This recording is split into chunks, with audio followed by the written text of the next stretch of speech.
কোরআনের দোষ ধরার জন্য লোক অভাব নাই, কিন্তু আলহামদুলিল্লাহ আল্লাহ 1400 বছর আগে বললেন এমন এক কিতাব নাজিল করেছি যাতে ভুল নাই, সন্দেহ নাই, ভুলের সম্ভাবনা নাই। আল্লাহর নবী ইসলাম কোরআনের দুশমনেরা যতই দুশমনি করুক আজ পর্যন্ত কোরআনের কোনো ভুল প্রমাণ করতে পারে নাই। এতে প্রমাণ হয় কোরআন মানুষের লেখা কিতাব নয়, কোরআন নাজিল করেছেন কে? এটা বড় দামি কিতাব। قال النبي صلى الله عليه وسلم فضل كلام الله على سائر الكلام كفضل الله على خلقه।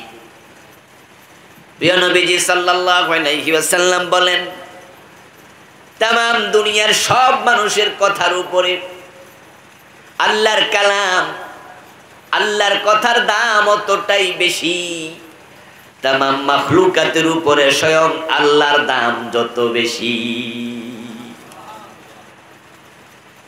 ইয়ারফাইল্লাহু আল্লাযীনা আমানু মিনকুম ওয়াল্লাযীনা উতুল ইলমা দারাজাত।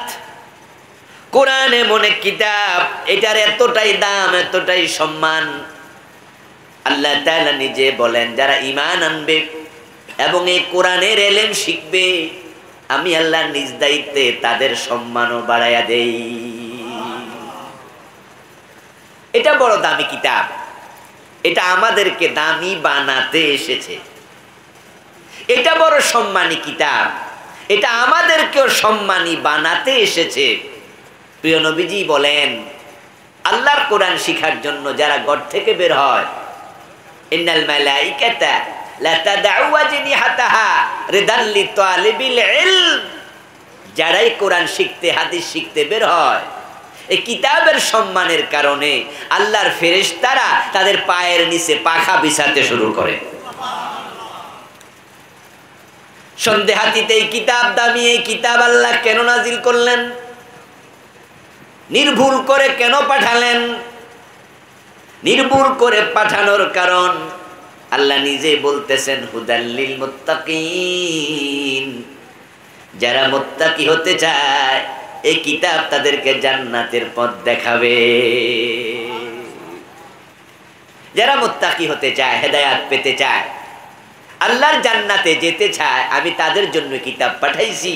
এই কিতাব যারা অনুসরণ করবে, পড়বে, মানবে, এই কিতাব তাদেরকে টেনে টেনে আল্লাহর জান্নাতে নিয়ে যাবে। সুবহানাল্লাহ, এটা হেদায়েতের কিতাব। হিদায়াত যে ব্যক্তি পেতে চায় সে কোরআনের কাছে আসতে হবে। আমি বিশ্বাস করি আজকের এই মাহফিলে আপনারা যারা আছেন হিদায়াত পাওয়ার চিন্তা আমাদের সকলের মনে আছে না নাই? আমরা হেদায়াত পেতে চাই। এই জন্যই তো আমরা প্রতিদিন নামাজে দাঁড়িয়ে একটা দোয়া আল্লাহর কাছে বারবার করি, ইহদিনাস সিরাতাল মুস্তাকিম। সূরা ফাতিহার মাঝে দোয়া আছেই একটা। সূরা ফাতিহার মাঝে নাই যে আল্লাহ তুমি আমারে টাকা দাও, পয়সা দাও, সম্পদ দাও, ইজ্জত দাও, ক্ষমতা দাও, আল্লাহ তুমি আমারে সুস্থ রাখো, আল্লাহ তুমি আমারে বেহেশত দাও, আল্লাহ তুমি আমারে দোজখ থেকে বাঁচাও, আল্লাহ আমারে ছেলে দাও, মেয়ে দাও, এগুলো কিচ্ছু নাই। শুধু একটা দোয়া আছে, আল্লাহ আমারে হেদায়েত দাও। সুবহানাল্লাহ বলবেন না প্রিয় ভাইয়েরা? কয়টা দোয়া আছে? ইহদিনাস সিরাতাল মুস্তাকিম, হে আল্লাহ তুমি আমাকে সহজ সরল পথ দেখাও, হেদায়েতের পথ দাও। আমার প্রিয় ভাই, কারণ হেদায়েত সবচেয়ে দামি জিনিস। সুস্থ হইলে কি না হলেই কি মরা লাগবে, ক্ষমতা থাকলে কি না থাকলে কি মরা লাগবে, টাকা পয়সা থাকুক আর গরিব হন মরা লাগবে। এগুলো চাইয়া কি লাভ? আজ আছে কাল নাই। সব পাইলেন কিন্তু জান্নাতের পথ পান নাই, হেদায়েত পান নাই। তামাম দুনিয়ার প্রেসিডেন্ট হইয়াও লাভ নাই। আপনি বড় সুস্থ মানুষ, কোন রোগ হয় না, আপনি হায়াত পাইছেন 300 বছর, 300 বছরের রোগ হলো না, সুস্থ জীবন পাইলেন, লম্বা হায়াত পাইলেন, কিন্তু জান্নাত পান নাই। এই লম্বা হায়াতের কোনো দাম আর থাকার জন্য ঘর নাই, বড় গরিব, খাওয়ার জন্য খাবার নাই, পরিধান করার জন্য কাপড় নাই, পরে রিক্সা ভাড়া চালাইয়া সংসার চালান, অন্যের জমি চাষ কইরা কোন রকম নিজে চলেন, বর্গা জমি করে, এত গরিব, এক টুকরো জমি নাই, পরের জায়গায় থাকে, থাকার ঘরটাও নাই, কিন্তু লোকটা হেদায়াত পাইছে, জান্নাতি জীবন পাইছে, গরিব হইলেও কোনো লস নাই, সে সৌভাগ্যবান মানুষ। সবচেয়ে দামি বস্তুর নাম হলো হেদায়াত। এই জন্য সূরা ফাতিহাতে আল্লাহ একটা দোয়াই দিছে, যেটা আমরা প্রতিদিন কমপক্ষে আল্লাহর কাছে 17 বার করি। কমপক্ষে কতবার? কারণ 5 ওয়াক্ত নামাজের ফরজ কয় রাকাত? মাশাআল্লাহ, বলেন না কয় রাকাত? 17 রাকাত। প্রতি রাকাতে সূরা ফাতিহা আছে না? আর যদি আমরা নফল পড়ি, সুন্নত পড়ি, বিতির পড়ি, তাহলে তো প্রতি রাকাতে আরও একবার আছে। শুধু ফরজ যারা পড়ে তারাও তো 17 বার এই দোয়া করে। এই দোয়াটা সূরা ফাতিহার ভিতরে ঢুকাইয়া দিছে কে? মাশাআল্লাহ। বাকিরাও বলেন কে ঢুকাইছে? তাহলে আল্লাহ বুঝে, ও বান্দারা এটা আমার কাছে চা, কারণ আমি আল্লাহর কাছে সবচেয়ে বড় দামি জিনিসের নাম হেদায়াত। সুবহানাল্লাহ। এটা আমার কাছে তোরা চেয়ে নে। আমার বন্ধু হযরত বেলাল হেদায়াত পেয়েছে, তাই বেলাল বড় সৌভাগ্যবান মানুষ। অথচ বেলাল ছিল মক্কায় মানুষের কৃতদাস, মানুষের গোলাম। আর আবু জেহেল ছিল মক্কার নেতা, কিন্তু হেদায়াত পায় নাই, কপাল পুড়ে গেছে। আমরা বেলালের নাম শুনলে সম্মান করি, আবু জেহেলের নাম শুনলে আমাদের ঘৃণা আসে, ঠিক না? অথচ সামাজিক পজিশনে বেলাল এবং আবু জেহেল দুইটা কত পার্থক্য। আবু জেহেল ছিল মক্কার 1 নাম্বার ব্যক্তি, মানে আজকের প্রধানমন্ত্রীর মতো। আর বাংলাদেশে ক্ষমতার দিক থেকে সবচেয়ে প্রধান যিনি, তিনি প্রধানমন্ত্রী না? এই আবু জেহেল ছিল মক্কার প্রধানমন্ত্রী, অথচ হেদায়াত পায় নাই। এই আবু জেহেল আজকে তামাম দুনিয়ার মানুষের কাছে সম্মানিত না অপমানিত? আর বেলাল কি ছিলেন? বেলাল কি ছিলেন? কৃতদাস। বাবা ছিল গোলাম, বেলাল গোলাম, গোলামের ঘরের গোলাম। কিন্তু হেদায়াত পাওয়ার কারণে আজকে সম্মান কত বেশি। বেলাল যদি আজকে জীবিত হয়ে আসতো আর আমরা রাস্তায় দেখা পেতাম যে উনি হযরত বেলাল, ওই কালো মানুষটারা আমরা কান্দে লইয়া লাফাইতাম, ঠিক না? নিজের গায়ের জামা খুইলা ওনার পায়ের ধুলা মুছে দিতাম। হেদায়াত বড় দামি জিনিস। আপনি 17 বার দিনে হেদায়াতের জন্য দোয়া করছেন। আমার প্রিয় ভাই, কোরআনের প্রথম সূরা, সূরা ফাতিহা, ওখানে আছে ইহদিনাস সিরাতাল মুস্তাকিম। আল্লাহ আমারে হেদায়াত দাও, হেদায়াত দাও। হেদায়াত কি বাজারে কেনা বেচা হয়? ফ্যাক্টরিতে উৎপাদন হয়? টাকা থাকলেই সংগ্রহ করা যায়? তো এটা আপনি কোথায় পাবেন? এই যে আল্লাহর কাছে চাইলেন দিনে 17 বার, আল্লাহ আমারে হেদায়াত দাও, হেদায়াত দাও, পাবেন কই? চাইলেন তো। প্রথম সূরা ফাতিহা বললেন আল্লাহ হেদায়াত দাও। এবার দ্বিতীয় সূরা বাকারা আল্লাহ তাআলা শুরুতে বলেন যালিকাল কিতাবু লা রাইবা ফীহি হুদাল লিল মুত্তাকিন। ও আল্লাহর বান্দা, সন্দেহাতীত করে কোরআন আমি নাজিল করেছি, এর মাঝে আমি মুত্তাকিদের জন্য হেদায়াত রেখে দিছি। এখন আপনি যে হেদায়াত আল্লাহর কাছে চান, ওটা আল্লাহ বলা আমি কোরআনের ভিতরে রাখছি। কোরআন হলো হেদায়াতকারী, হাদা হুদা। এবার আপনারাই বলুন তো, যে হেদায়াত আমরা চাই সেটা পেতে হলে কোরআনের কাছে যাওয়া দরকার আছে না নাই? বাংলাদেশের লোকেরা কোরআনের কাছে বেশি যায় না ফির সাহেবের কাছে বেশি যায়? এই যেটা সত্য এটা কিন্তু কইেন, হেসা কথাটা কোন নাই। এই দেশের লোকেরা হেদায়াতের জন্য কোরআনের কাছে বেশি যায় না পীরের কাছে বেশি যায়? অথচ হেদায়াত কি পীরের হাতে না কোরআনের কাছে? পীর সাহেব যে হেদায়াত পাইছে, পীর সাহেবের হেদায়াত আল্লাহর কোরআনের কাছে, ঠিক কি না? কোরআন যদি আপনি না পড়েন, কোরআন যদি না বোঝেন, কোরআন যদি না মানেন, পীরের কাছে মুরিদ হলো হেদায়াত মিলবে না। আমাদের দেশের লোকেরা এখানে বড় ভুলে আছে। আর এই ভুলের কারণে, ভ্রান্তির কারণেই তো ভণ্ড পীরের দরবারও মুরিদের অভাব নাই। আচ্ছা, একবার ল্যাংটা ফির, কাপড় চোপড় নাই, হেরো মুরিদ বাংলাদেশে আছে না নাই? কি আশ্চর্য এক দেশ! মানে যে কোথায় পড়ে না, লুঙ্গি গাদ দেয় না, হের পিছনে পাবলিক ঘুরতেছে। যে পীর নামাজ পড়ে না, এমন পীরের মুরিদ বাংলাদেশে আছে না নাই? হের কাছেও মুরিদ। যে পীর প্রকাশ্যে সেজদা নেয়, মুরিদ পায়ে সেজদা দেয়, এমন পীরের দরবারেও মুরিদ আছে না নাই? আচ্ছা, কম না বেশি? অভাব নাই, হাজার হাজার লাখ লাখ। আমার প্রশ্ন হলো, কেন এত মানুষ ভণ্ড পীরের দরবারে? কেন? বিভিন্ন পীরের মুরিদ এখানেও আছেন। আমি ব্যক্তিগতভাবে পীর বিরোধী মানুষ নই, কারণ আমি জানি বাংলাদেশে ইসলাম প্রচার করতে কোনো নবী আসেন নাই।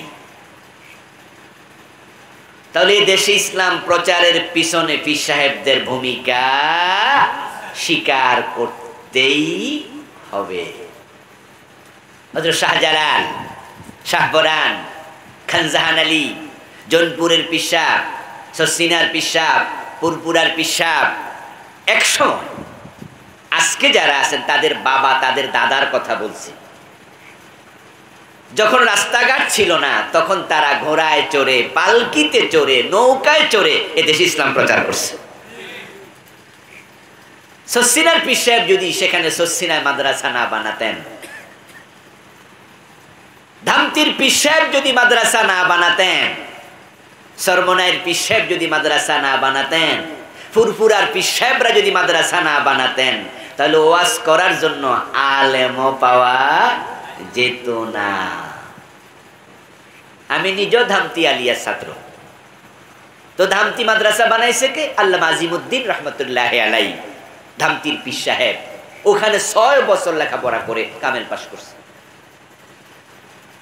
আচ্ছা, আপনারা পীরের পক্ষে, আমিও পীরের পক্ষে, তাহলে এখন তো আমার কথা শুনতে আর অসুবিধা নেই। কিন্তু আবার ভুল বুঝা তো মনে মনে করতেন খাইছে রে, পীর এর মনে ধরছে না।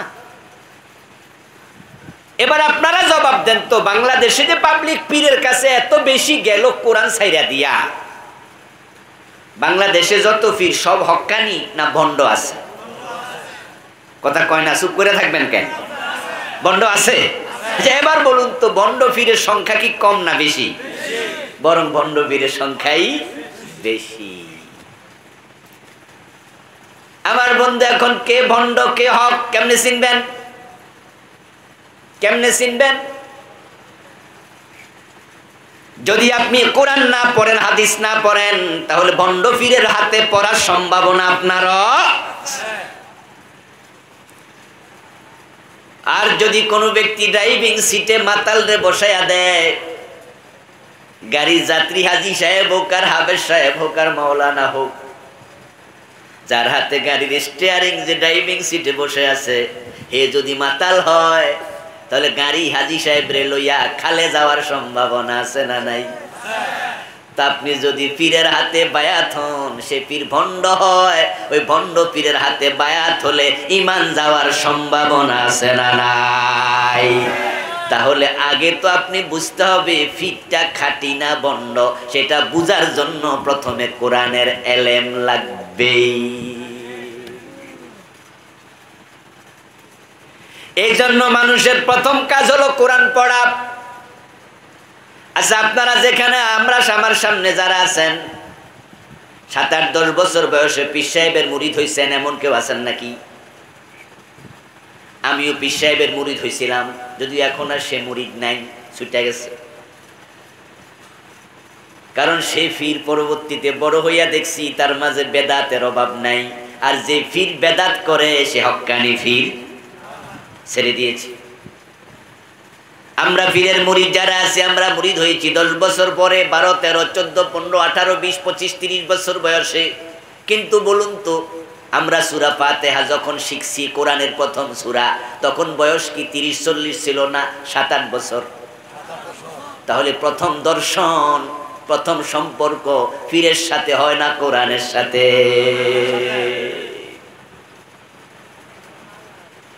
ওই কোরআনের সাথে যারা প্রথম সম্পর্ক করেনি, তারা হতভাগা, তারাই বিভ্রান্ত হবে, হেদায়েত পাবে না। ইসলামের সবচেয়ে বড় মুজাহিদ যিনি সাহাবাদের মাঝে, ওনার নাম খালিদ বিন ওয়ালিদ। নাম শুনছেন তো?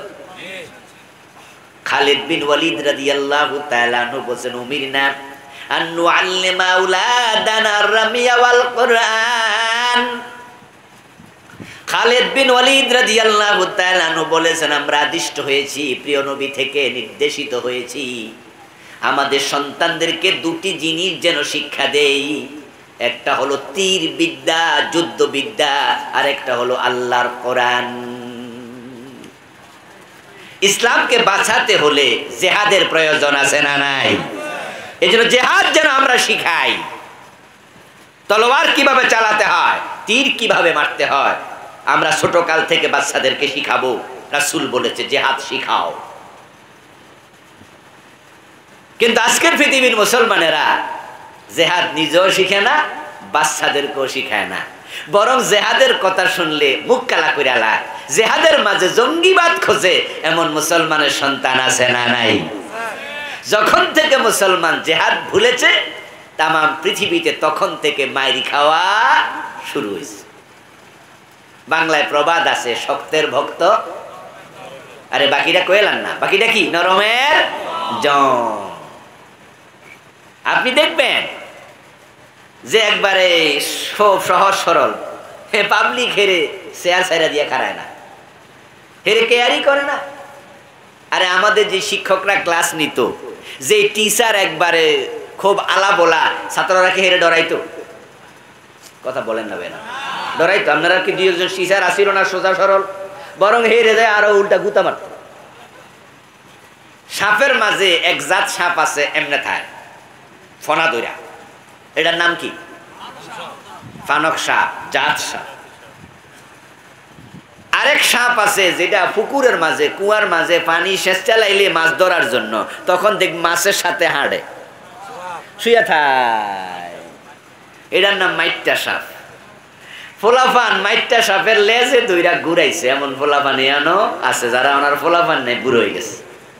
আমরাও কত লেজে দইরা ঘুরাইছি। আচ্ছা, ফানক সাপের কয়দিন লেজে ধরছেন? দেখলে দৌড় মারছেন চিৎকার দিয়া মা কইয়া। এটা দুনিয়ার নিয়ম। মুসলমানের এক হাতে ছিল কোরআন, আর এক হাতে ছিল তলোয়ার। মুসলমান যেখানে গিয়েছে বিজয় তাদের পায়ে চুমু দিয়েছে। শাহজালাল বাড়ি ইয়ামান রহমতুল্লাহি আলাইহি তিনি এসেছেন শাহজালাল সিলেটে। কোথায় ইয়ামান, কোথায় সিলেট? সিলেটে এসে দেখেন এখানে রাজত্ব চলছে হিন্দুদের। ওখানে একজন রাজা আছে যার নাম ছিল গোবিন্দ। শাহজালাল রহমতুল্লাহি আলাইহি আসার কিছু দিনের ব্যবধানে একজন ব্যক্তির কান্নার আওয়াজ ওনার কানে গেল। জিজ্ঞাসা করলেন, কে কাঁদে, কেন কাঁদে?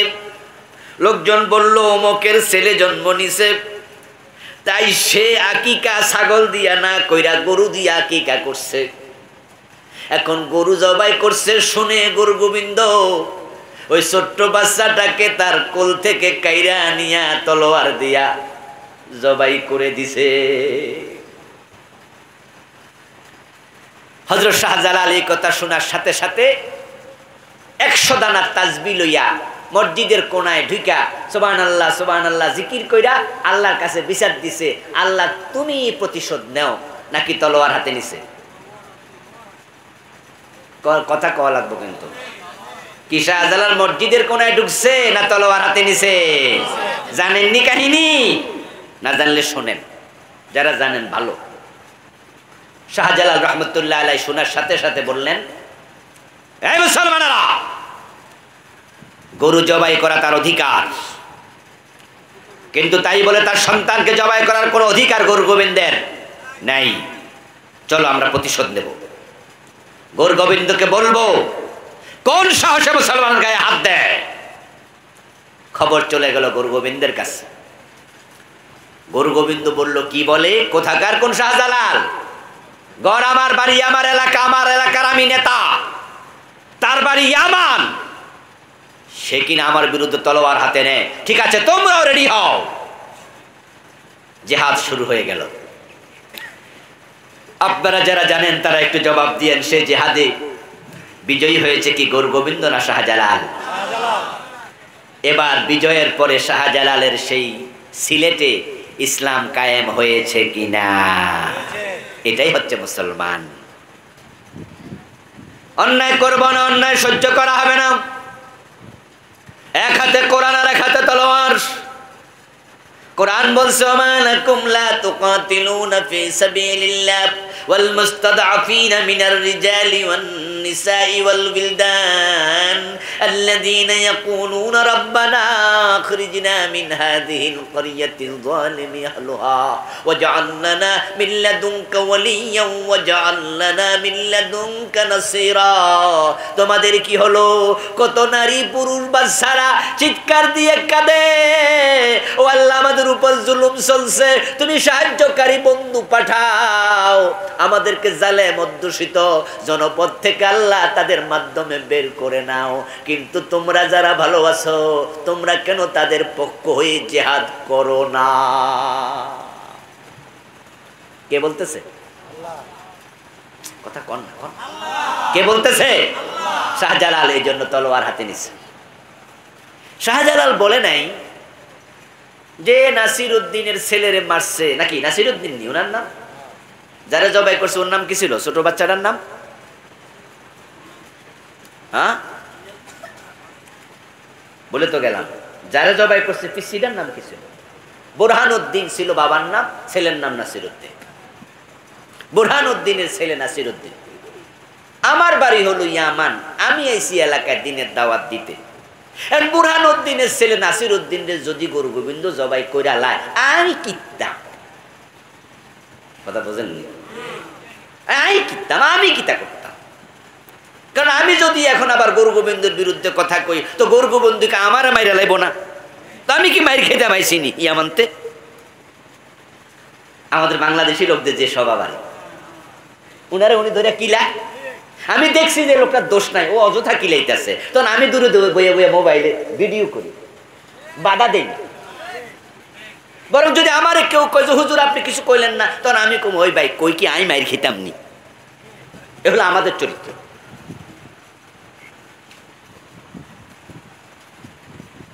প্রেসিডেন্ট ছিল রডারিক, দেশের নামে স্পেন। সে ছিল খ্রিস্টান, মুসলমান ছিল সংখ্যায় বড় কম।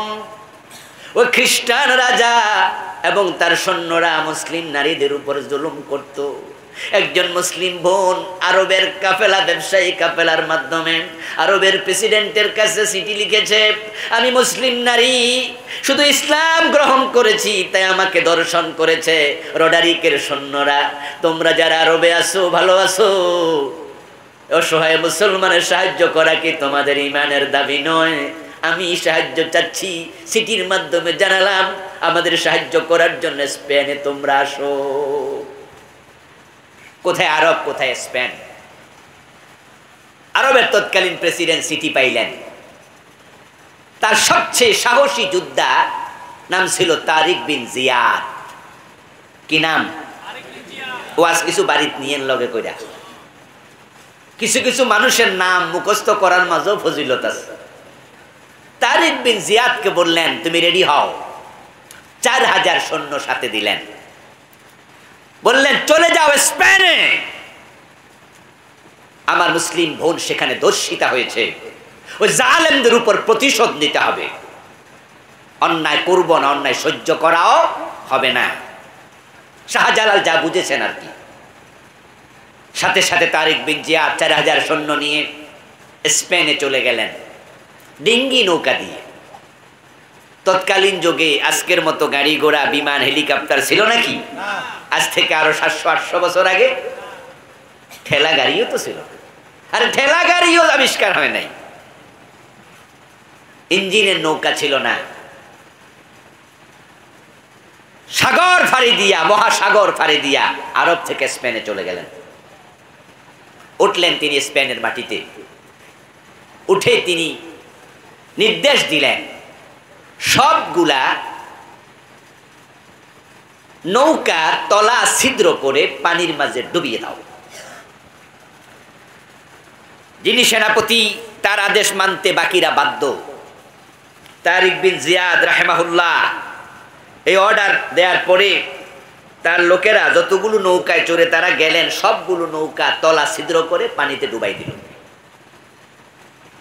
এবার তিনি বালির মাঝে দাঁড়াইয়া একটা ভাষণ দিলেন, আলহামদুলিল্লাহ ওয়াসসালাতু ওয়াসসালামু আলা রাসূলিল্লাহ ইয়া মা'শারাল মুসলিমিন আইনাল মাফার। আল্লাহর প্রশংসা করলেন, রাসূলের দুরূদ পড়লেন, তারপরে মুসলমানদেরকে লক্ষ্য করে বললেন, ও মুসলমানেরা, 4000 যোদ্ধা পলাবে কোথায়? পলানোর জায়গা নাই, সব নৌকা আমি কি করছি? কথা বাকিটা কোন না আপনারা? কি করছি? ডুবাই দিছি, নৌকা ডুবাই দিছি।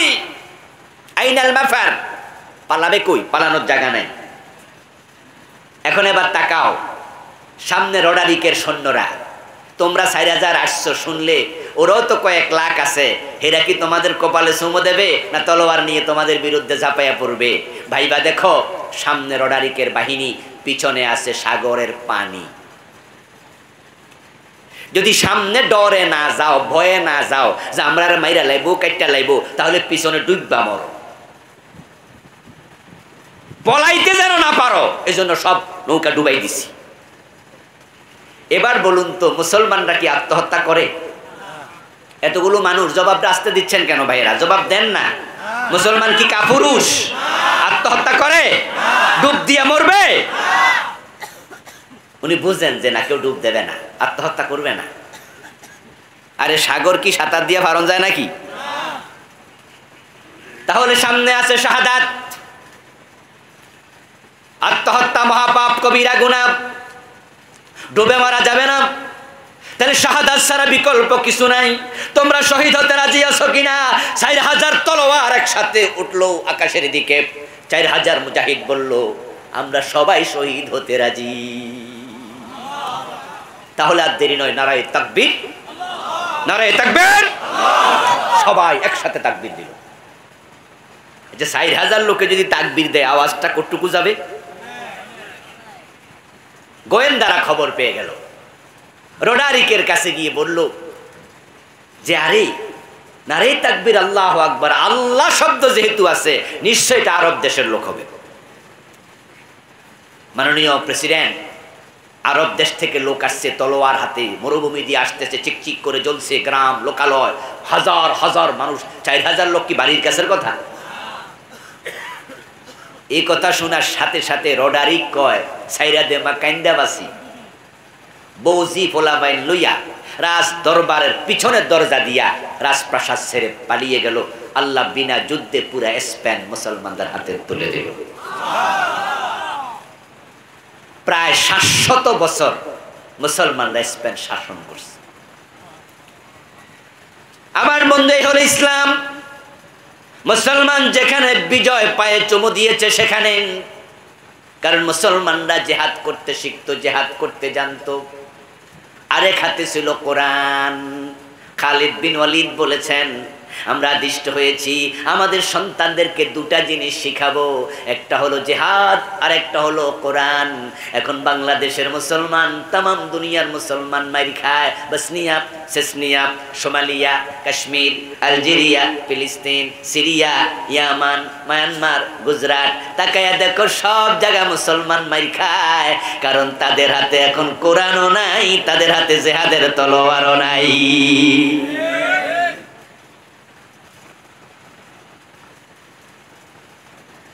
এই যে বাংলাদেশে আমরা মানুষ আছি প্রায় ধরেন 20 কোটি।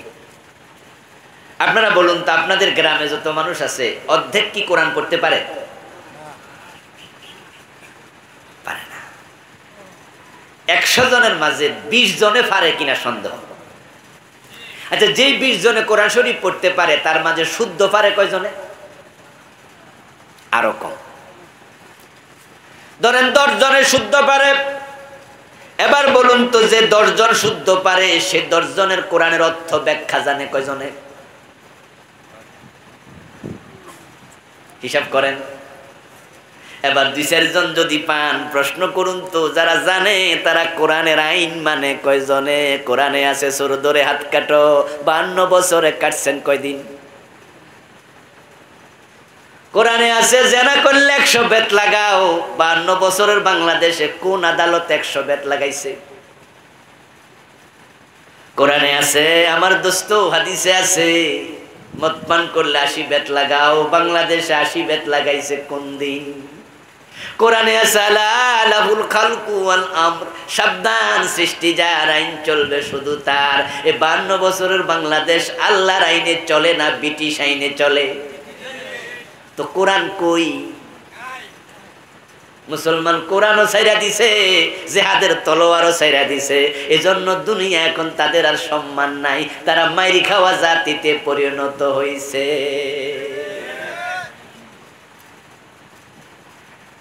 আপনারা কি শুনছেন গত 3-4 দিন আগে ফরিদপুরে 2 জন মুসলমান মেরে লাইছে? যারা শুনছেন তারা একটু জবাব দিয়ে। শুনছেন?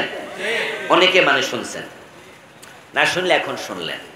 মধুখালীতে 2 জন মুসলমান সন্দেহ করছে হিন্দুদের মন্দিরে তারা নাকি মূর্তি ভাঙছে।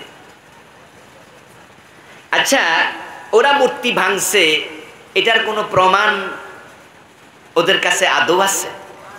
সন্দেহ করছে। আচ্ছা, সন্দেহ করে কি মানুষ মেরালান যায়? 1 নাম্বার প্রশ্ন। দ্বিতীয় প্রশ্ন হলো, যদি প্রমাণ থাকেও ওরা কি মাইরা লাবে না আইনের হাতে তুলে দেবে? কথা বলেন না কেন ভাইরা? যদি ওরা মূর্তি ভাঙ্গে প্রমাণও থাকে, ওদেরকে কি পিটে মেরে ফেলবে নাকি পুলিশে দেবে? তারা কি পুলিশে দিছে না মেরে ফেলছে? আচ্ছা, কিভাবে মারছে আপনারা কি ভিডিও দেখছেন কেউ? এই 2-1 জন হাত তোলেন তো যারা দেখছেন, দেখি কয়জনে দেখছেন। হ্যাঁ, 1 2 3 3-4 জনে দেখছেন, আমিও দেখেছি। ওই ভিডিওটাতে দেখলাম তার 2 হাত বেঁধে এদিকে নিছে রশি দিয়া, 2 পা বেঁধে আরেকজনে ধরছে, তারপরে লাঠি দিয়া সাপের মতো পিটে মারছে।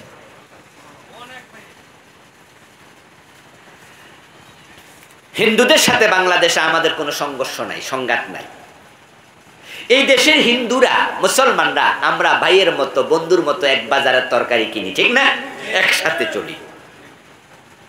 এই 52 বছরের বাংলাদেশে আমাদের দেশে কোনো ধর্মীয় রায়ট হয় নাই।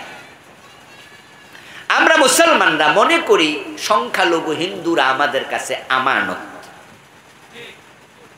বরং হিন্দুদের দোকানে আমরা যখন খরচ করতে যাই তখন আমরা তাদেরকে হিন্দু মনে করি না, এই দেশের নাগরিক মনে করি, ঠিক কি না?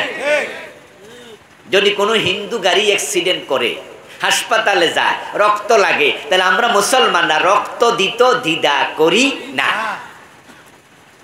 কিন্তু তারা যা আমাদের 2 জন মুসলমানকে সাপের মতো পিটে মাইরা ফেললো, এ নিয়ে আপনারা ভিডিও দেখছেন 3 জনে। আচ্ছা, টেলিভিশনের খবরে কয়জন দেখছেন যে ভিডিওটা প্রচার পেয়েছে? 1 জনও দেখেন। ওই ভিডিও খবরে যাবে না। আচ্ছা, খবরে ফলাও করে প্রচার করছে কোন টেলিভিশন? করেনি।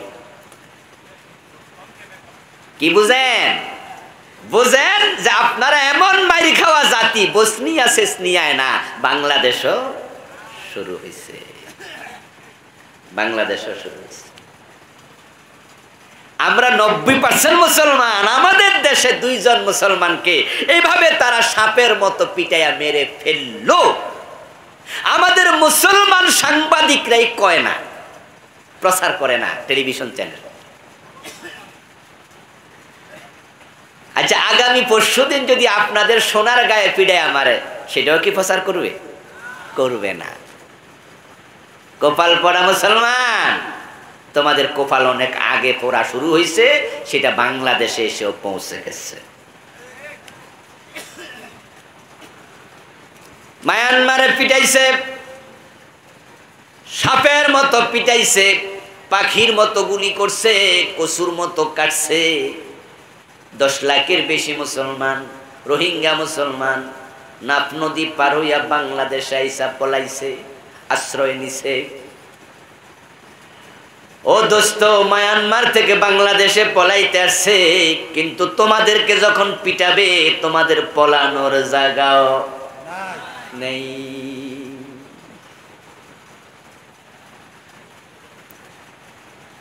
কোরআন ছেড়েছ, তলোয়ার ছেড়েছ, দুইটাই ছেড়েছ। জিহাদ সন্ত্রাস নয়, জঙ্গিবাদ নয়, জঙ্গিবাদের সাথে জিহাদের কোনো সম্পর্ক নাই, বরং জিহাদ একটা ইবাদতের নাম। বাংলা ভাইয়ের মতো মানুষ মেরে গাছে ঝুলানোর নাম জিহাদ নয়। শায়েখ আব্দুর রহমানের মতো 500 জায়গায় বোমা বাজির নাম জিহাদ নয়। সিনেমা হলে বোমা মেরে নিরীহ দর্শক হত্যার নাম জিহাদ নয়। আদালতে বোমা মেরে বিচারক হত্যার নাম জিহাদ নয়।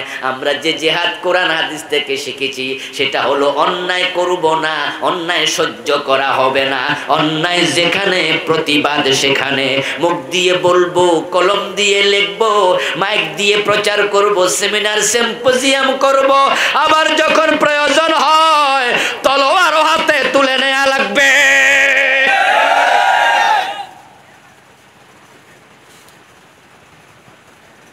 কোরআন শিখাবেন সন্তানকে, কোরআন শিখবেন নিজে।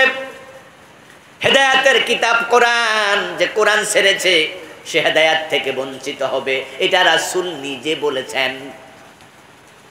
قال النبي صلى الله عليه وسلم من قال به صدقة ومن حكم به عدل ومن عمل به أجر ومن دعا إليه هدي إلى صراط مستقيم ومن ابتغى الهدى في غيره أضله الله। ভালো করে শুনুন রাসূলের হাদিসের অর্থ কি। অর্থ হলো যে কোরআন দিয়ে কথা বলে সে সত্য বলে, যে কোরআন দিয়ে আমল করে সে ভালো আমল করে সওয়াব পাবে, যে কোরআন দিয়ে বিচার করে সে ন্যায় বিচার করে, যে কোরআনের দিকে মানুষকে ডাকে আল্লাহ ডাকনেওয়ালাকে হেদায়াত দেয়, আর যে কোরআন বাদ দিয়া অন্য জায়গায় হেদায়াত খোঁজে আল্লাহ তারে হেদায়াত থেকে বঞ্চিত করে। এখন আপনারা যারা এখনো কোরআন ধরেন নাই, কোরআন পড়তে পারে না, আজকের মাহফিলও 2-4 জন আছে কিনা? আচ্ছা, আপনার ব্যাপারে বলছি, আপনি হেদায়াত পাওয়ার ব্যাপারে ঝুঁকিতে আছেন।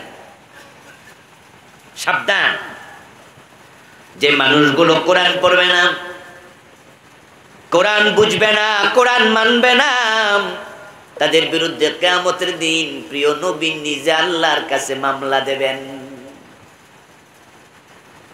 আপনি তো বসে আছেন রাসূলের সুপারিশের আশায়, অথচ কোরআন যদি না পড়েন, না বোঝেন, না মানেন, সুপারিশ দূরের কথা, উল্টা রাসূলের মামলার আসামি হবেন।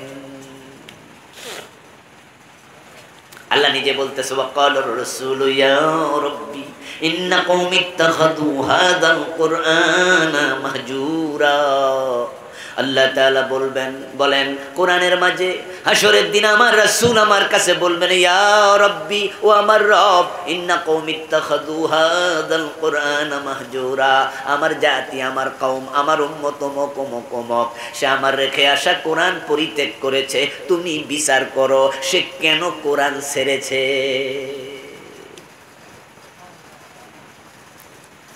ও প্রিয় ভাই, ইলম শিক্ষা করা নফল না ফরজ? সবাই বলেন, সবাই বলেন, সবাই বলেন। তলাবুল ইলমি ফরিদা আলা কুল্লি মুসলিম। যত ইলম দুনিয়া শিখবেন, 1 নাম্বার ইলমটা কোরআনের ইলম হওয়া দরকার আছে না নাই? কোরআনের ইলম শিখাই তো ফরজ। অন্য ইলমের সাথে কোরআন শিখবেন না কোরআনের সাথে অন্য ইলম শিখবেন? কিন্তু বাংলাদেশে কোনটা হইতাছে?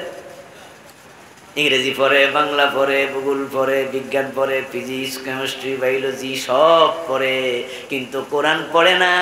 যারা পড়ে প্রাইভেট পড়া পড়ে, কারণ সিলেবাসের মাঝে তো কোরআনটা নেই। আমরা মাদ্রাসায় যারা পড়ি, আমরা হুজুররা, আমাদের কথা ভিন্ন, কিন্তু মাদ্রাসায় কত পার্সেন্ট পড়ে? এদেশের 10% লোক তো মাদ্রাসায় পড়ে না, বাকি 90% তো স্কুল কলেজে পড়ে।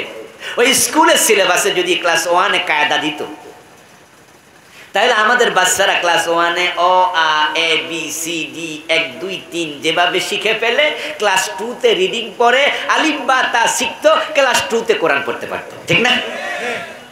ওখানে হয়ে যেত, ওখানে হয়ে যেত, সিলেবাসে ঢুকাই দিল। ক্লাস 1-এ কায়দা দেন, ক্লাস 2-তে আমপারা দেন, 10টা সূরা অর্থসহ পড়ায়া দেন, ক্লাস 3-তে আর একটু, ক্লাস 5-এ আর একটু একটু একটু করে সিলেবাসে দেন, ইন্টারমিডিয়েট পর্যন্ত কোরআন হাদিস 100 নাম্বার ঢুকায়া দেন। আপনার সন্তান ইংরেজিও জানবে, আরবিও জানবে, বাংলাও জানবে, সব জানবে। বাবা মারা গেলে বাবার জানাজার ইমাম হতে পারবে। কিন্তু আমার বড় দুঃখ লাগে, আমাদের সরকার 52টা বছর দেশ চালাচ্ছে। এক সরকার তো না, কত সরকার আসলো, কত সরকার গেল। এই সরকারও তো 14-15 বছর ধরে চালাচ্ছে। নতুন নতুন কত সাবজেক্ট আমরা যেগুলো পাই নাই। আমাদের সময় কম্পিউটার সায়েন্স ছিল না, আমাদের সময় গ্রাস্থ বিজ্ঞান ছিল না, আমাদের সময় নতুন এমন কিছু সাবজেক্ট আছে নতুন নতুন ঢুকতেছে যেগুলো আমাদের সময় ছিল না, প্রয়োজন ঢুকাইছে। যদি নতুন নতুন সাবজেক্ট ঢুকানোর সুযোগ থাকে, আল্লাহর কোরআনটা কি ঢুকানো যায় না? যায় না? যে কায়দা ঢুকানো যায় না? কি টাকার অভাব না আন্তরিকতার অভাব? আহা, কোরআনের সাথে দুশ্মনী, কোরআনের সাথে দুশ্মনী। এই 52 বছর যারা শিক্ষামন্ত্রী ছিল, এই 52 বছর যারা প্রধানমন্ত্রী ছিল, এই প্রত্যেকটা শিক্ষামন্ত্রী, প্রত্যেকটা প্রধানমন্ত্রী হাসরের ময়দানে রাসূলের মামলার আসামি হবে। প্রত্যেকটা।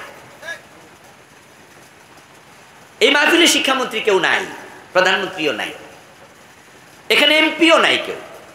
কিন্তু এই যে ভিডিও হইতেছে না, এই ভিডিওর মাধ্যমে এই মেসেজটা ওদের কানেও যাবে ইনশাআল্লাহ। এগুলো লাখ লাখ লোক দেখবে, কোটি কোটি লোক দেখবে। আমার দায়িত্ব হচ্ছে মেসেজ পৌঁছানো, মানা না মানা আপনার দায়িত্ব। বর্তমান শিক্ষামন্ত্রী যিনি আছেন, আচ্ছা তিনি যদি চান সংসদে একটা বিল উত্থাপন করতে, মাননীয় প্রধানমন্ত্রী আমি একটা বিল উত্থাপন করতে চাই, আমাদের স্কুল কলেজগুলোতেও 100 নাম্বার করে কোরআন, 100 নাম্বার হাদিস ঢুকাতে চাই। আমাদের ছেলেরা কোরআন হাদিস পড়লে মাদক কমে যাবে। কমবে না? যে হাতে কোরআন ওঠে সে হাতে মদের বোতল উঠবে না। আমিও তো মরবো, প্রধানমন্ত্রী আপনিও তো মরবেন। মরার পরে হুজুর আনতে হবে বাহির থেকে ভাড়া কইরা। কেন? আমার ডাক্তার ছেলে সে কি কোরআন হাদিস পড়লে জানাজার নামাজের ইমাম হইতে পারবে না? আমার ইঞ্জিনিয়ার ছেলেটা পারবে না? আমার প্রফেসর ছেলেটা পারবে না? মাননীয় প্রধানমন্ত্রী বলল যে আরে কথা তো ঠিক, যদি আমাদের সন্তানদেরকে আমরা ইংরেজি অঙ্কের সাথে কোরআন হাদিস শিখাই তাহলে তো মাদক কমে যাবে, সন্ত্রাস কমে যাবে, এবং আমাদের সন্তানরা আমাদের জানাজার নামাজের ইমামতি করবে। ওকে, আমি অনুমতি দিলাম। বলুন তো, এই দুই ব্যক্তির উদ্যোগের সাথে 151 জন এমপি যদি হ্যাঁ বলে, প্রত্যেকটা ইউনিভার্সিটি, কলেজে, প্রাইমারি, হাই স্কুলে আল্লাহর কোরআন ঢুকানোর সুযোগ আছে না নাই? সুযোগ থাকার পরেও যারা ঢুকায় নাই, রাসূলের মামলার আসামি হওয়া লাগবে। ও আমার দোস্ত, মানুষ যখন কোরআন ছেড়ে দেয় তখন তাদের এলমের ঘাটতির কারণে তারা কুফরি চিনে না, এলমের ঘাটতির কারণে তারা শিরিক চিনে না, এলমের ঘাটতির কারণে তারা নেফাক চিনে না, এলমের ঘাটতির কারণে তারা বেদাত চিনে না, কোন কোন কাজ করলে ঈমান চলে যায় তারা বুঝে না। না বুঝার কারণে যারা কোরআন হাদিস বিবর্জিত মানুষ, এলেম কম, ওই মানুষগুলো শয়তানের চক্করে পইরা যেখানে সেখানে ঈমান হারাইয়া ফেলে। দেখেন আপনি কোরআন মাজিদ আল্লাহ তাআলা শত শত মেসেজ দিয়েছে, নির্দেশ দিয়েছে। তার মাঝে 1 নাম্বার যে শব্দটা ছিল ওটা ছিল কি? নাজিল যেটা হলো, দেখি আলেম ওলামারা বলেন না কি ছিল? ইকরা। প্রথম শব্দ কি ছিল? ইকরা। ইকরা শব্দের অর্থ কি? পড়ো। কি পড়ো? কি পড়ো? বিসমি রাব্বিকাল্লাযী খালাকা। স্রষ্টার সাথে পরিচিত করবে যেই পড়া। পড়ো তোমার রবের নামে, আল্লাহর নামে পড়ো, মানে কোরআন পড়ো। কোরআন পড়তে আল্লাহ 1 নম্বরে বলছে, আল্লাহ বুঝাইছে। আমি 1 নম্বরে নামাজ পড়ো বলি নাই, 1 নম্বরে রোজা রাখো বলি নাই, 1 নম্বরে কোরআন পড়ো বলেছি। আমি আল্লাহ বুঝাই দিলাম আমার কাছে নামাজ রোজার চেয়েও কোরআন পড়ার গুরুত্ব বেশি। কারণ কোরআন যদি আপনি না পড়েন, নামাজ পড়ার পর আপনি বেঈমান হতে পারেন। উদাহরণ দিলে বুঝবেন। 5 ওয়াক্ত নামাজ পড়ে মসজিদে গিয়ে আল্লাহরে সেজদা দেয়, আবার দরবারে যায় পীরের পায়ে সেজদা মারে, এমন নামাজি বাংলাদেশে আছে না নাই? আচ্ছা, যেই লোকটা পীরের পায়ে সেজদা দিল, লোকটা মোমেন না মুশরিক? তে নামাজ তাকে বাঁচাতে পারে নাই। আমার বন্ধু, পীরের পায়ে সেজদা দেয়া শিরিক। এই এলেম যদি থাকতো ও বেটা দিত না। যেমন ধরুন, দুর্গা দেবীকে মা বইলা দুর্গা দেবীর পায়ের মাঝে প্রণাম করা, তাকে সেজদা করা শিরিক। বাংলাদেশের সব মুসলমান এটা জানে। তাই কোনো মুসলমান রিক্সাওয়ালার হাতে 10,000 টাকা দিয়া, 20,000 টাকা দিয়া কোনো হিন্দু যদি বলে আমার দুর্গারে তুই মা কই একটা সেজদা মার, মুসলমান রিক্সাওয়ালা টাকাটা ফেলে দেবে, ওই মূর্তিকে সেজদা করতে রাজি হবে না। কারণ মুসলমান রিক্সাওয়ালা বলে বুঝে আমি গরিব, কিন্তু আমি ঈমান বেচবো না, আমি দুর্গার পায়ে সেজদা দেব না, এটা শিরিক, ঈমান চলে যাবে। এখন দুর্গার পায়ে সেজদা দিলে যদি ঈমান যায়, মাজারে সেজদা দিলে কি ঈমান যাবে না? তো মুসলমান আবার মাজারে সেজদা কেন দেয়? কারণ পীরের পায়ে সেজদা দিলে, মাজারে সেজদা দিলে ঈমান যায়, এই এলেমটাই তার নাই। যদি সে কোরআন পড়তো, কোরআনের মাঝে পেতো ওয়াকাদা রাব্বুকা আল্লা তা'বুদু ইল্লা ইয়াহু, তোমার রব ফয়সালা দিয়েছে আল্লাহ ছাড়া কারো ইবাদত করা যাবে না। আর সেজদা একটা ইবাদত, তাই সেজদার মালিক শুধু কে? ছেলে হয় না, মেয়ে হয় না, বিয়ে করছে 4-5 বছর, এখানে সেখানে ওষুধ পাতি খাইতে খাইতে অস্থির হইয়া গেছে, দোয়া করেছে আল্লাহর কাছে কত, এখন হতাশ হইয়া দোয়া করা বন্ধ। এখন ওই বেটা খাজা বাবার দরবারে যায়, যাইয়া খাজা বাবা ছেলে দাও মেয়ে দাও, মরা পীরের কাছে ছেলে মেয়ে চায়, কেউ ফিরে না খালি হাতে খাজা বাবার দরবারেতে। এমন গান আছে, গায়ক আছে, এবং এই চিন্তা বিশ্বাস করে ছেলে মেয়ে চাওয়ার মতো লোক আছে। ওই লোকটা যদি কোরআন পড়তো, জানতো কোরআনের মাঝে আছে সন্তান দেয়ার মালিককে। ইয়াহাবু লিমান ইয়াশাউ ইনাসা ওয়া ইয়াহাবু লিমান ইয়াশাউ যুকুরা আও ইউযাব্বিজুহুম যুকরানা ওয়া ইনাসা ওয়া ইয়াজআলু মান ইয়াশাউ ওয়াকিমা। আল্লাহ তাআলা বলেন, তিনি যাকে চান ছেলে দেন, তিনি যাকে চান মেয়ে দেন, তিনি যাকে চান ছেলেও দেন মেয়েও দেন, তিনি যাকে চান একটাও দেন না। এই তিনি কে? ইব্রাহিম নবীর বয়স 86 বছর, দাড়ি পেকে গেছে, চুল পেকে গেছে, বুড়া হয়ে গেছে, সন্তান হয় না। রব্বি হাবলি মিনাস সালিহিন বলে বলে ওই বুড়া বয়সে সন্তান চাইছে কার কাছে? যদি কোরআন জানতো, কোন পীরের কাছে সন্তান চাইতে যাইতো না। এখন আল্লাহ শুধু সন্তান দেয়, পীরের কাছে চাওয়ার সাথে সাথে শিরিক, ঈমান শেষ। আমার প্রিয় ভাইরা, কোরআন না জানার কারণে মানুষ কুফরি করে।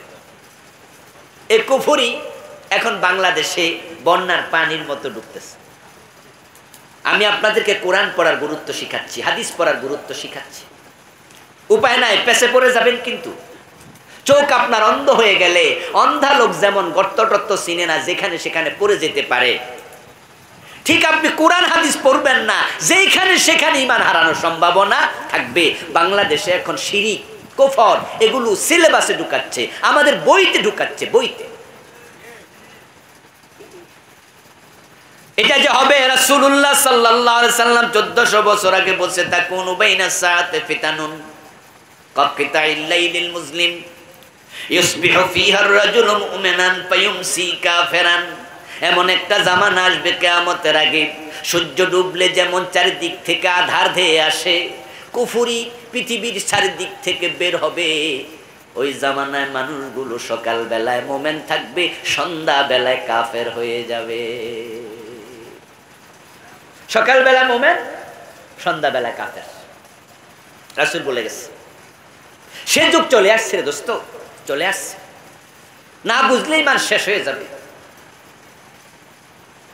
গত বছর 2023 সন গেল, জানুয়ারির 1 তারিখে হলো বই উৎসব, বাচ্চা কাচ্চারা হাতে বই গেল। আমি নিজে একজন শিক্ষক, একটা কামিল মাদ্রাসা, সরকারি মাদ্রাসার আমি শিক্ষকতা করি, মুহাদ্দিসি করি। শুনলাম আমাদের বাচ্চাদের হাতের বইতে ক্লাস 6-এ বান্দরের ছবি দিছে। কিছু মানুষের ছবি সার্কেল করে গোল কইরা 1 নম্বরে বান্দর দিছে। ওরা বুঝাইছে এ মানুষগুলো প্রথমে কি ছিল। আচ্ছা, আপনারা শোনেন নাই নাকি? তো শুনলে কথা বলেন না। তারা কি বুঝাইছে? মানুষ কোত্থেকে আসছে? বান্দর থেকে। এই থিওরিটা যে ব্যক্তি দিছে তার নাম ছিল ডারউইন। সে ছিল একজন নাস্তিক। সে কি গবেষণা করে দেখেছে মানুষের প্রথম ব্যক্তি বাদর ছিল। ওই বানর লাফালাফি করতে করতে লেজ পড়ে গেছে, তারপরে হেসকাটান দিয়ে খাড়াইছে, মানুষ হইয়া গেছে। কি পরিমাণ গাঁজা খাইয়া থিওরি লিখছে আল্লাহ জানে। যে পৃথিবীতে এখন বানর আছে না নাই? কয়টা বানরের লেজ পড়া মানুষ হয়েছে? তো এটাই শুধু হয়েছে 1 নাম্বার। এবার আপনারা বলুন তো, প্রথম ব্যক্তি বানর না আদম? আদম প্রথম ব্যক্তি, এটা কোরআনে আছে না নাই? ইন্নী জাইলুন ফিল আরদি খলিফা, আমি খলিফা বানাবো আল্লাহ কয়। এখন খলিফাটা কে? আল্লাহ তাআলা অন্য আয়াতে বলছে, ইয়া আইয়ুহান নাসু তাকু রাব্বাকুম আল্লাযী খালাকাকুম মিন নাফসিন ওয়াহিদা ওয়া খালাকা মিনহা যাওজাহা ওয়া বাসসা মিনহুমা রিজালান কাসীরান ওয়া নিসা। ও দুনিয়ার মানুষেরা, তোমাদের রবকে ভয় করো, যিনি তোমাদেরকে একজন ব্যক্তি থেকে বানাইছে। ওই একজন ব্যক্তির নাম হযরত আদম। এখন ওরা বাংলাদেশে মুসলমানের দেশ, 92% মুসলমান, সিলেবাসে ঢুকাই দিছে আদম না বান্দর। আচ্ছা, আমাদের 6-এর পোলাপান তো ছোট মানুষ না, ওরা তো ছোট।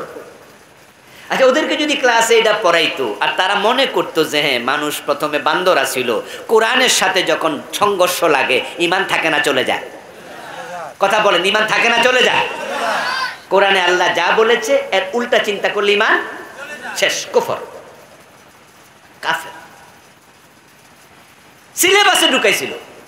তা আমরা হুজুররা আলহামদুলিল্লাহ গত জানুয়ারি মাসে বই পাওয়ার পরে, মাহফিলের সিজন তো, মাহফিলগুলোতে আমরা এমনভাবে কোয়া শুরু করলাম, ইউটিউবে প্রচার, ফেসবুকে লিখলাম, আলহামদুলিল্লাহ সরকারের কাছে মেসেজ গেল, শিক্ষামন্ত্রী মহোদয় কমিটি বানাইলো, ওই কমিটি রিপোর্ট দিল যে হ্যাঁ এটা সিলেবাসে আছে, অথচ এটা ইমানের সাথে সাংঘর্ষিক। সরকার সার্কুলার দিয়ে দিল এটা পড়ানো যাবে না। আচ্ছা, এবার আপনাদের কাছে আমার প্রশ্ন, যারা বোঝেন তারা একটু জবাব দিয়ে। দেখাই যাচ্ছে শিক্ষিত মানুষ সব এখানে। আচ্ছা, যদি আমরা প্রতিবাদ না করতাম, এটা সিলেবাসে থাকতো, আমাদের বাচ্চাগুলো কি ক্লাস 6-এ বেঈমান হয়ে যেত না?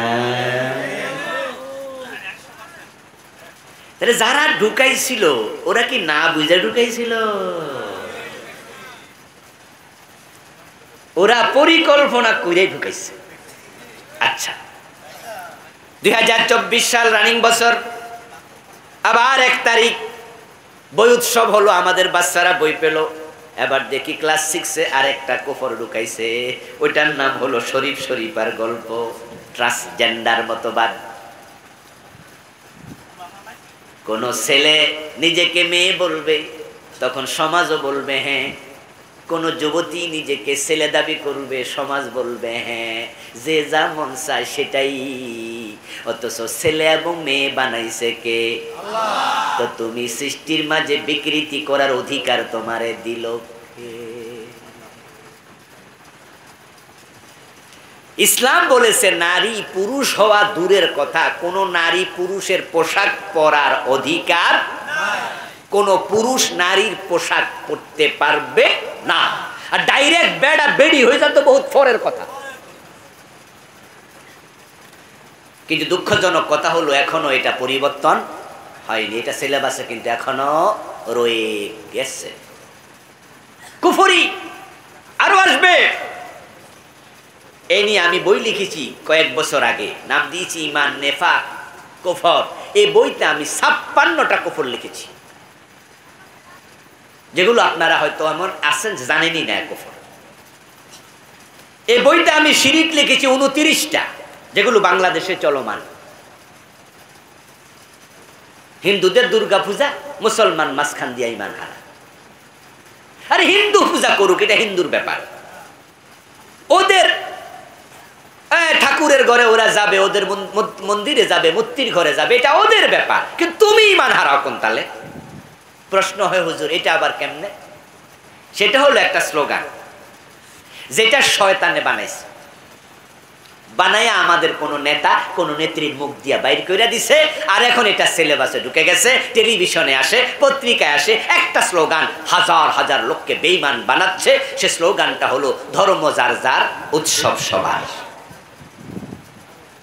এই স্লোগানটি আপনারা শুনছেন নাকি? শুনছেন? এটা অলরেডি প্রাইমারি সিলেবাসে ঢুকছে এবং এটা নিয়ে কোনো প্রতিবাদ নাই, এটা সহনীয়, এটা গ্রহণ করে নিচ্ছে। অথচ এই স্লোগানটা আল্লাহর কোরআনের একবারে 100% উল্টা। আল্লাহর কোরআনের স্লোগান হলো লাকুম দীনুকুম ওয়ালিয়া দীন। এই আয়াত পারে না কেডা? কে পারে না? ছোট্ট হাফ প্যান্ট পরিণা পোলা পানিও পারে। বাংলা অর্থ কি? লাকুম দীনুকুম, তোমাদের ধর্ম তোমাদের, ওয়ালিয়া দীন, আমার ধর্ম আমার। দুইটা এক না আলাদা? কথা বলতে হবে, এক না আলাদা? তো স্লোগান তো হবে ধর্ম যার, উৎসব তার। আরে আমরা গরু জবাই করি, আমাদের উৎসব কি হিন্দুদের? হিন্দুরা কি গরু জবাই দেখতে আসে? এটা আমাদের মুসলমান। আচ্ছা আপনাদের এলাকায় যদি কোনো হিন্দু থাকে, গরু জবাই করতে আসলে হেরে ডাক দিলে আইবনি? হে রাম রাম কয়ে দৌড় মারু। তাহলে মুসলমান হিন্দু ধর্মের লোকেরা গরু জবাই দেখতে আসে না, কারণ তাদের ধর্মে গরু জবাই নিষেধ। কিন্তু আপনারা যে হিন্দুদের মন্দিরে যান দুর্গা পূজা করতে দেখতে, আপনাদের ধর্মে মূর্তি পূজা জায়েজ না হারাম? জায়েজ না হারাম? তা আপনি দেখতে যান কেন? আরে ভাই যায় তো যায়, লাইন না ঘুরে কারেন্ট আসছে।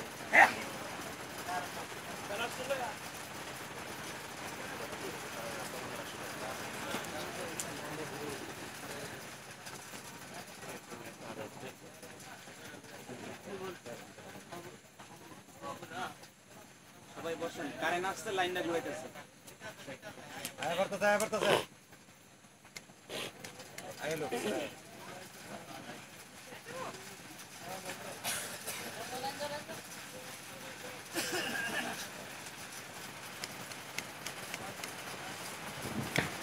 বরং হিন্দুদের এমন কিছু মন্দির আছে যেখানে হিন্দুর চেয়ে মুসলমানের ফলাফল বেশি। বরং মূর্তি সামনে থেকে বাতাসা নিয়ে খাইলা, জিলাপি লয়ে দৌড় মারে এবং এমন ভিড় জমায় মুসলমানের ঠেলা হেরা পূজাও করতে পারে। স্লোগান দিলেন ধর্ম যার যার, উৎসব সবার। আপনার ধর্মে তো হিন্দুদের মূর্তি পূজা উৎসব হতে পারে না। মূর্তি পূজা করা হারাম, হারাম কাজ কখনো উৎসব হতে পারে না। আমার প্রিয় ভাই, হাতের রেখা দেখানোর জন্য গণকের কাছে যায় এমন মুসলমানের সন্তান আছে না নাই? অথচ 1 সেকেন্ড পরে কি হবে আল্লাহ ছাড়া কেউ জানে না। আরে বেড়ার কাছে যায় আগামী মাসের ভাড়া কাটাই, মালয়েশিয়া ভিসা লাগবে কিনা বেড়ারে জিগাইতে যায়, স্যার ভিসা লাগবো নি? বেড়া কয়ে দিছে যে হ্যাঁ ভিসা লাগবো। খুশি হয়ে 1000 টাকা দিয়ে আইছে। বসুন্ধরা শপিং মলে বাবা লিটন দেয়ান বসে আছে, অতীত ভবিষ্যৎ ভূত পূর্ব সব জানে। অথচ বসুন্ধরা শপিং মলে 3 বার আগুন লাগছে, বেড়া নিজের আগুনের খবরই। আমার প্রিয় ভাই, বেদাত শিরক অভাব নাই দেশ। আজকে আর সামনে বেশি যাব না। আমার লিখা 7টি বই আছে আলহামদুলিল্লাহ, সামনে গাড়িতে পারবেন, ড্রাইভারের কাছে আছে। এই বইগুলো খুব জরুরি লিখেছি আমি। কোরআন হাদিস পড়বেন, আপনি বুঝবেন কোনটা হক কোনটা বাতিল। প্রিয় নবী বিদায় হজের ভাষণে বলে গেছেন, আমি তোমাদের মাঝে 2টি জিনিস রেখে গেলাম, যতদিন আঁকড়িয়ে ধরবে ততদিন পথ হারা হবে না। একটা হলো আল্লাহর কিতাব কোরআন, আর একটা আমার সুন্নাহ হাদিস। এজন্য আপনারা যারা কোরআন পড়তে পারেন না, দয়া করে কোরআনটা পড়েন। যারা পড়তে পারেন বিশুদ্ধ অর্থ পড়েন। পুরা কোরআন বিসমিল্লাহর বা থেকে মিনাল জিন্নাতি ওয়ান নাসের সিন পর্যন্ত একবার হলেও শেষ করবেন। হাদিসের কিতাবগুলো এখন বাংলা অনুবাদ আছে। হাদিসের কিতাব কিনে অনুবাদ পড়েন। কোরআন হাদিস যদি শিখেন, চোখ খুলে যাবে, হেদায়াতের নূর তৈরি হবে কলবে। ইনশাআল্লাহ শয়তান আপনার ঈমান কেড়ে নিতে পারবে না। আল্লাহ তাআলা আমাদের সকলকে কোরআন এবং সুন্নাহকে জীবনের পাথেয় বানিয়ে সামনে এগিয়ে যাওয়ার তৌফিক দিন। সবাই বলি আমিন। ইনশাআল্লাহ আগামীকাল এখানে মাহফিল অনুষ্ঠিত হবে। প্রধান বক্তা হিসেবে আসবেন আমার পরিচিত জন, বন্ধু মানুষ সেলিম হুসাইন আজাদি। অন্য অন্য বক্তারা থাকবেন।